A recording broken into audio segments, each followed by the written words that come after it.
Billionaire twins rejected every meal cooked by all the maids until one poor maid with a painful past walked in. What happened next will shock you. If you are just tuning into this channel, please subscribe to our channel, give this video a thumbs up and don't forget to share with your friends and family and tell us where you are watching from. It was a chaotic Monday morning at the Nwosu's mansion and Daniel looked like a man running from a burning house with a spatula in one hand and an egg-stained towel in the other. The kitchen was upside down. Smoke rose from the toaster as 2 slices of bread burned into charcoal. The kettle was screaming like it had seen a ghost. Scrambled eggs were bubbling on the gas as if threatening to explode. Daniel's shirt was stained with orange juice and one of his socks had somehow gotten stuck to the fridge. This wasn't a mansion this morning, it was a battlefield, and Daniel, the almighty CEO of Nwosu Constructions, was clearly losing the war. "Guys, breakfast is almost ready," he shouted, poking his head out of the kitchen looking like he hadn't slept in 2 weeks. No reply. Then stomp, stomp, stomp, the twins' feet came thundering down the hallway and then the argument began. "I say we wear pink today," said Ava, his 7-year-old daughter, standing tall in her pink skirt and matching sunglasses like she was heading to a red carpet event. "No, I'm not a girl, let's wear blue," her twin brother Aiden fired back, holding his blue t-shirt like a flag of justice. "But we wore blue yesterday," Ava snapped, hands on her waist, eyes blazing. "So let's wear blue again today," Aiden shouted dramatically, throwing his arms in the air. Ava stepped forward like a tiny soldier. "I'm your older sister, you should learn to follow my wishes." Aiden scoffed, pointing at her forehead. "Older sister, huh? By just 5 minutes. I'm the second man in this house after Daddy, so you should learn to listen to me." From the kitchen, Daniel groaned loudly, "Guys, stop arguing already and go sit down for breakfast. And stop chewing the cables," he added quickly, remembering how Aiden once tried to taste a USB cord to see if it had flavor. The twins marched over to the dining table, still muttering under their breath. Daniel dropped their plates in front of them like they were precious jewels: toast, eggs, juice, and love. He stood proudly, arms folded, waiting for compliments. They took one bite and chaos resumed. "Daddy, your cooking is worse than a 5-year-old, Ava declared, holding her fork like it had betrayed her. "Yes, Daddy, there's too much salt and it's too spicy," Aiden added, sticking out his tongue in disgust. Daniel collapsed into the nearest chair like someone who just fought a lion. "Really? Let me taste and see." He tasted the egg and made a face. "Oops, sorry guys. I was trying to hurry so you don't go late to school. But then again, we wouldn't be in this situation if you didn't drive all your nannies away," he pointed at them dramatically. Aiden adjusted his napkin and spoke like a judge in court. "Daddy, the nannies you hired do not understand that we are special. That was why we couldn't get along." Daniel raised one tired eyebrow. "What do you mean special? Who told you you were special?" "You, Daddy," the twins chorused with proud smiles. "You tell us we are special every second of every day." "You even did this morning," Ava said, popping a small piece of toast in her mouth like a princess. Daniel sighed and dropped his fork. "I know you're special guys, but you need to help your dad sometimes. Don't drive the next nanny away, please." "I'll try to find a better nanny this time around." The twins nodded casually, as if they were doing him a favor. Then came the next war, dressing for school. Daniel ran upstairs and downstairs 5 times looking for socks. He combed Ava's hair while she complained it hurt. He tried to tie Aiden's shoelaces only for Aiden to say, "Daddy, that's not how Miss Peace used to do it." Daniel almost screamed. Lunchboxes, school bags, water bottles, toothbrush, emergency. One of them spilled juice on their uniform and had to change again. By the time Daniel dropped them off at school, he looked like he had come from a construction site, not going to one. He dragged himself into his office at 9:12 a.m. and sat down like someone who just completed a marathon. Just as he leaned back to catch his breath, his secretary Linda walked in with her iPad. "Sir, your 12 p.m. meeting has been rescheduled till next week." "The clients had to rush to Abuja for a family emergency," she said, her tone crisp and professional. Daniel didn't even pretend to be sad. He closed his eyes and whispered, "Thank God, because I'm exhausted already to see through a meeting." Linda raised her eyebrow. "Are you okay, sir? You look like you wrestled with a tiger." Daniel opened one eye and said flatly, "Yes, I did wrestle with 2 tigers this morning." Linda snorted and laughed. "Still no nanny? I need a new maid." Daniel muttered, rubbing his eyes, "My kids are driving me crazy. Should I call the maids agency to send another person?" Let's not use the agency," he said, sitting upright. "Now I need someone grounded, someone who is good with children and can teach them manners which they clearly lack. Get me someone very good and responsible." Linda tapped her chin thoughtfully. "Okay, boss, I think I might have someone in mind, but I don't know if she would like to take the job." "Please, I'll pay any amount. I need someone to help me organize my household while I work." Linda narrowed her eyes and grinned. "Maybe it's time you got yourself a girlfriend," she teased, winking playfully. Daniel pointed at the door without smiling. "Get out. I'm still your boss and I don't need a girlfriend. I already have my plates full at the moment." They both burst into laughter as she stepped out. Daniel leaned back in his chair, but deep down he was wondering, was there really someone alive who could handle Ava and Aiden Nwosu? Linda had already picked up her phone. Somewhere across the city, her best friend's phone was about to ring and life was about to change forever. Across town in a quiet compound that smelled permanently of sadness and boiled yam, Valerie was lying on the bed in her wrapper like someone who had given up on the concept of happiness. Her eyes were fixed on the ceiling, watching the tired fans spin slowly as the life she once dreamed of. Her heart was heavy, her spirit cracked, but it wasn't silence she feared, it was the words she had come to live with: unfruitful vine, empty calabash, useless housewife with nothing to show. What exactly are you doing in my son's house if you can't give him a child? That was her daily soundtrack. Not one day passed without her name being dragged through mud. She lay there now, not asleep, just existing, when her phone began to ring. Linda calling her best friend, her only friend. Valerie blinked as if waking up from a long dream and grabbed the phone. "Hello," she answered quickly.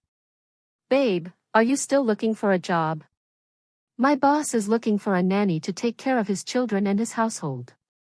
The pay is massive." Valerie sat up like someone who just got delivered. She quickly adjusted her wrapper and wiped the corners of her mouth like she had visitors. Yes, I'm interested in the job. Anything that will take me out of this house for fresh breeze." Linda laughed softly but kept her tone low and honest. "Okay. But I must warn you, those kids are baby tigers. Oh, you will need to be patient to win their trust. They lost their mother when they were young, so they haven't really accepted anybody. Deep down, they are very sensitive. Their father has employed 15 maids in the past 3 years. I hope you will last longer than a day." Valerie gave a tired chuckle. "I will try my best. I really need this job." Linda's voice dipped with concern. "How are you? Is your husband and mother-in-law still giving you wahala?" Valerie sighed, and that sigh carried years of pain. "My sister, things are now worse. They call me names every minute of the day: barren, lizard, dry land, unfruitful vine, etc. Mama Martins has even moved in permanently and she's threatening to bring in a second wife." Linda hissed loud and long. "Wicked people." Valerie continued with a broken voice. "Martins is not even helping matters. He says all I do is eat his money and not produce anything, not even a female child, so I really need this job." Suddenly, as they were talking, a thunderous voice erupted from the living room like a local thunder god. "Valerie." Valerie froze. Come and boil water for me to bath. All you do is eat my son's money without producing a child. Linda was still on the line, but Valerie didn't speak. She just sighed again. I have to go, she whispered. She ended the call, stood up slowly, tied her wrapper tighter like battle armor, and stepped out of the bedroom into the chaos. There sat Mama Martins, arms folded, mouth ready for war. Her scarf was tied like a market warrior and her eyes scanned Valerie like expired tomatoes. Look at you. You're lucky I let you live here. When I bring another wife and she gets pregnant fast, I will drive you out like a goat. Valerie said nothing. What was the point? She used to be a big project manager working with the state government, a woman of status. Her shoes echoed through the corridors of power, her emails moved files, her signature signed dreams into reality. Then came marriage. Then came Martin's. He begged, resign baby, let's build our home together. I earn enough for both of us. And when she hesitated, Mama Martins doubled the pressure.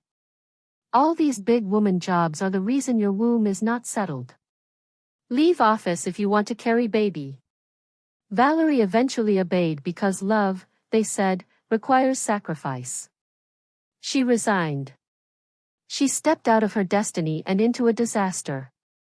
Now she was standing in a kitchen boiling water for the same woman who called her a disgrace with every breath. She didn't speak, she didn't shout, she lit the gas and stood beside it staring at the flames. That evening, after the house had gone quiet and Mama Martins had finished barking at every living thing including the lizard on the fence, Valerie sat by the window and stared into the street. The street was still, the sun was going down, her phone was silent again but her heart was crying for a way out. A voice inside her whispered, "Don't miss this chance." She didn't know if she could handle rich children with attitude. She didn't know if the job would be easy or if the man she was going to work for would treat her like a human being, but she knew one thing, this house was a grave and the job, it might just be the lifeline. One sunny Wednesday afternoon, Valerie stood outside a towering glass building clutching a slim file to her chest and whispering prayers under her breath. Her legs were shaking, her edges were sweating. The gate alone looked like it could ask you to return to your village if your confidence wasn't intact, but Valerie wasn't here to be scared. She was here to breathe again. As she stepped into the reception, cool air hit her face. Expensive perfume, quiet hallways, security men in suit and tie, everything screamed class. She took the elevator to the top floor, staring at her reflection in the shiny door. She looked decent, clean, strong, like someone with something to prove. When she reached the office, she took a deep breath and knocked. A deep male voice called out, "Come in." Valerie entered carefully. The office was wide and luxurious with a desk so large it could hold a family meeting. Daniel Nwosu sat behind it, focused on his laptop, eyes glued to the screen. He didn't look up. "Have a seat," he said flatly. Valerie sat, her heart pounding like it was fighting for freedom. There was a pause, he kept typing. Then without looking at her he said, "So I hear you are very good with children." "Yes sir," she replied quickly, her voice a little shaky. Still typing, Daniel asked, "Good. Do you have any degree in hospitality or special care for children?" Valerie blinked. The question came like a slap. "A degree for Nanny?" She asked, trying not to laugh nervously. "I don't have any degree but I have experience. I'm the first daughter in my family. I literally raised all my younger siblings and I'm a children's Sunday school teacher in my church, so I have over 20 years of experience taking care of children." Daniel finally looked up, and for the first time Valerie saw a flicker of amusement on his face. He closed his laptop gently. "Okay, I've heard you," he said trying not to smile. "My secretary has said a lot about you and I want to give you a chance. Your salary is $500,000. I'll send you a written contract with the terms of working in my house. I hope you last more than a month with my children." Valerie's mouth opened slightly. She stood up quickly, nearly knocking her chair over. "Thank you, sir," she said, holding her file like a newborn baby. As she walked out of the office, she felt a tear slip down her cheek. This one wasn't from pain, it was from hope. That night, she rushed home to tell Martins, her husband, the good news. He was lying on the couch like a tired landlord, flipping through channels with the energy of a goat chewing gum. "Honey, I was hired today for the job I told you about last week." He didn't even look at her, his eyes stayed glued to the TV. The nanny job."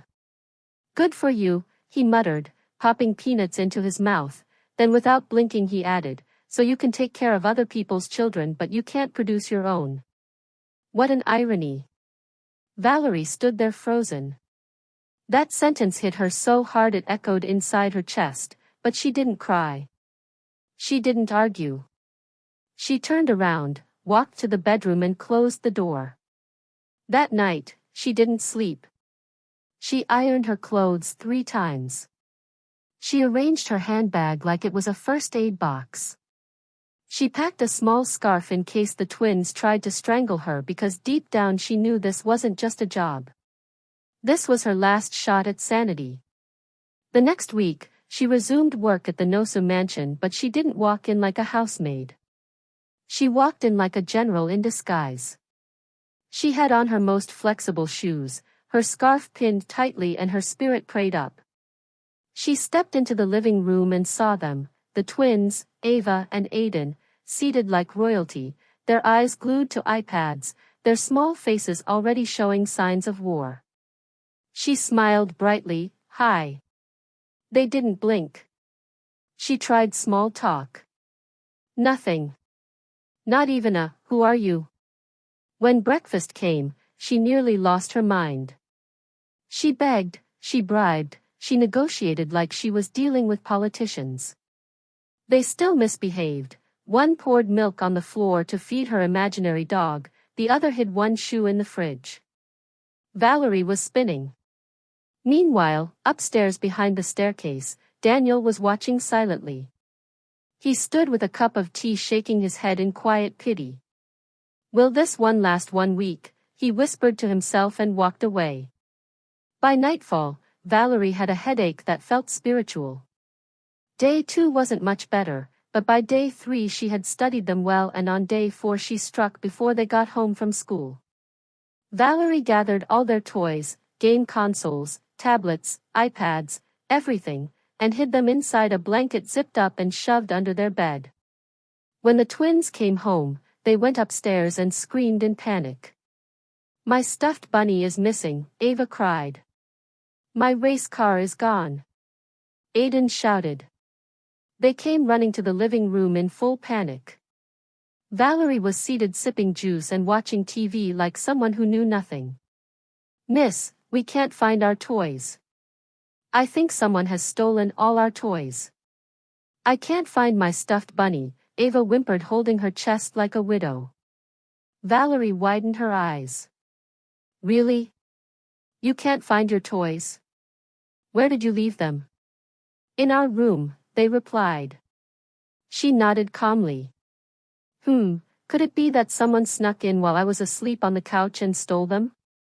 "Let's call the police," Aiden said. "Yes, let's call them to report missing toys," Ava added, eyes wide with fire. "Okay," Valerie said. She picked up her phone and quickly texted Linda to play along. Then she dialed. "Hello, officer, I'm calling to report stolen property. My twins' toys and iPad have been taken by an unknown person and they're really upset. Can you send someone to investigate?" "Yes, next week, I understand, officer. Thank you." She ended the call. "Guys, the officers said they'll send their men next week. They have too many emergencies at the station." Ava gasped. "Next week? This is an emergency.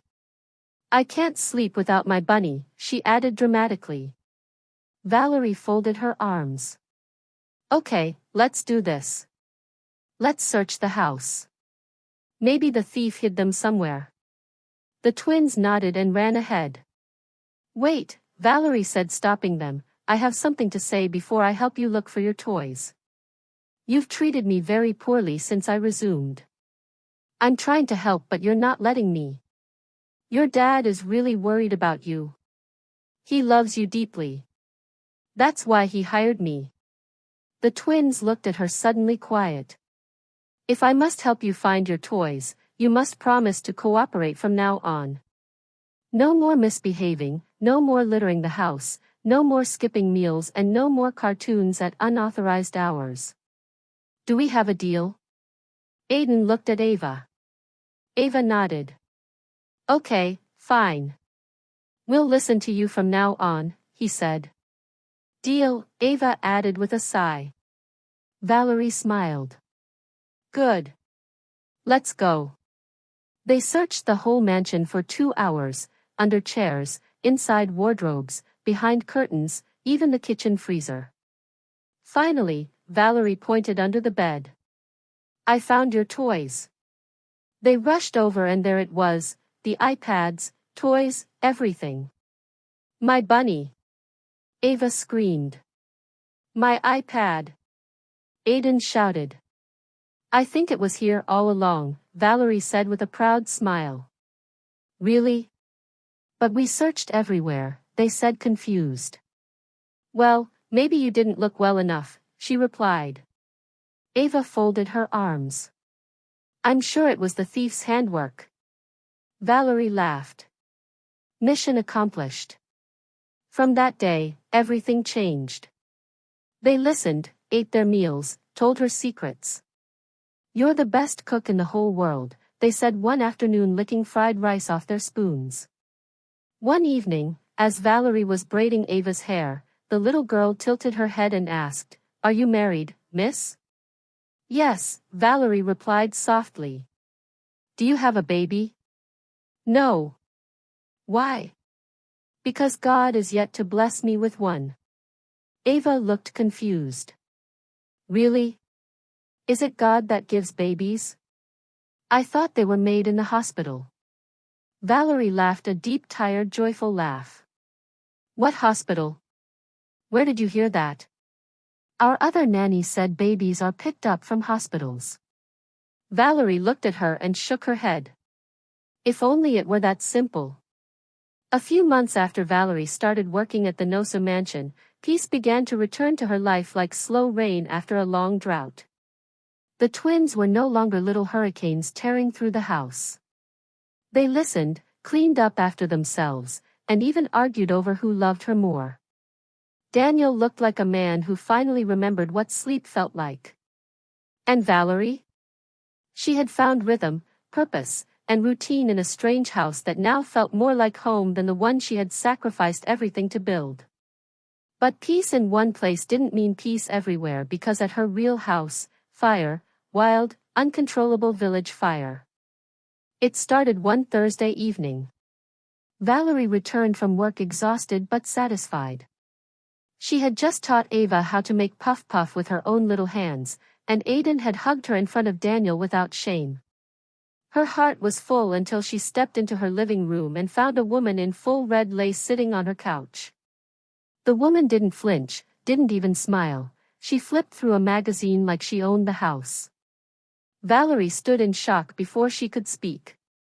Mama Martins walked in from the hallway, wrapper rolled high, face ready for war, and said with excitement, Valerie, you're back. Come and greet your sister. I just came back from the village with her. Valerie blinked. My who? Your co-wife? Mama Martins declared, I told you before, I will not let my son's destiny die in your barren hands. This one is fresh, her womb is vibrating with anointing. Just then Martins walked in holding a nylon bag of suya, chewing like nothing was wrong in the world. Valerie turned to him expecting him to say it was a joke. He didn't even look at her. You heard Mama, either bear it or leave. Valerie stood in silence. She didn't scream, she didn't faint, she just stood there, her world spinning quietly inside her chest. But she didn't leave that night, she stayed. She slept in the same house with her replacement. She walked past her in the kitchen. She answered the door while the woman giggled behind her. She washed clothes while Mama Martins praised the new bride for breathing with grace. She stayed for months and every single day was like chewing sand with pepper soup until one afternoon Valerie returned from the market with fresh vegetables in her bag. She reached the gate and found her bags outside, lined up like luggage on eviction day. She froze. She knocked once, twice. Finally, the door opened and Mama Martins peeked out with a wicked grin. You're back good. My pastor came for deliverance last night and he confirmed what I've always suspected, you are a witch. That's why this new girl is not conceiving yet. Valerie stood there, the sky was bright but her world went dark. Mama Martins continued, pack your things and go before your spirit poisons her womb again. She shut the door. Valerie didn't speak, she didn't beg, she didn't ask where Martins was.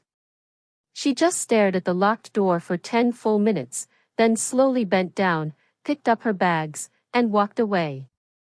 No one stopped her. That was how a wife became a stranger, a woman who once filled the house with cooking, prayers, and love reduced to just another bag at the gate. She called Linda, the only person she could still trust. When Linda opened the door and saw her standing there dusty, sweaty, broken, she didn't say a word. She pulled her inside and hugged her tight. Sit down. Do you want tea or tears first? Valerie dropped her bag and collapsed into her best friend's arms. I gave them everything, she whispered. My name, my womb, my peace, and now I'm the witch they blame for their foolishness. Linda sighed and kissed her forehead. They will beg. God is still alive. Valerie didn't go to work the next day. Her eyes were puffy, her hair looked confused, her spirit absent. She texted Daniel, "Good morning, sir, I have a family emergency. I won't be able to come in today." "I'm sorry." He replied within seconds, "Take your time. Let me know if you need anything." But Valerie didn't need anything. She needed to feel human again. She stayed inside Linda's house for a full week, didn't talk, barely ate, slept like she was training for the Olympics until one quiet evening someone rang the doorbell. Linda opened the door. Daniel stood there with Ava and Aiden. The moment the twins saw her they screamed like someone pressed a joy button. "Miss," they ran to her and wrapped their arms around her waist like they hadn't seen her in years.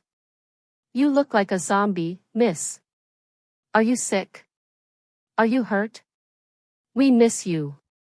Valerie knelt down and hugged them tight, tears rolling uncontrollably. "We are hungry," Aiden pouted. "We haven't eaten in 1 year," Ava added, blinking dramatically.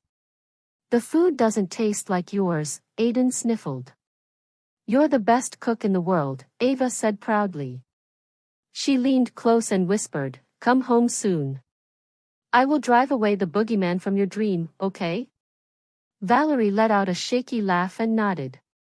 She rushed to the kitchen and made noodles with sausage and egg. The twins devoured it like they had escaped prison. Meanwhile, Daniel pulled her aside. "I heard what happened," he said softly. "I'm really sorry, Valerie. Just know that we're here for you anytime, any day." Valerie swallowed the lump in her throat. "Thank you, sir." Daniel looked at her. "So what's the plan now? Is the divorce final? Where will you stay?" She shrugged. "I plan to get a small apartment later this week and resume work." He was quiet for a moment, then said, "Why don't you just move in with us? Rent-free, transport-free, free food. That way you can save money and plan something for yourself.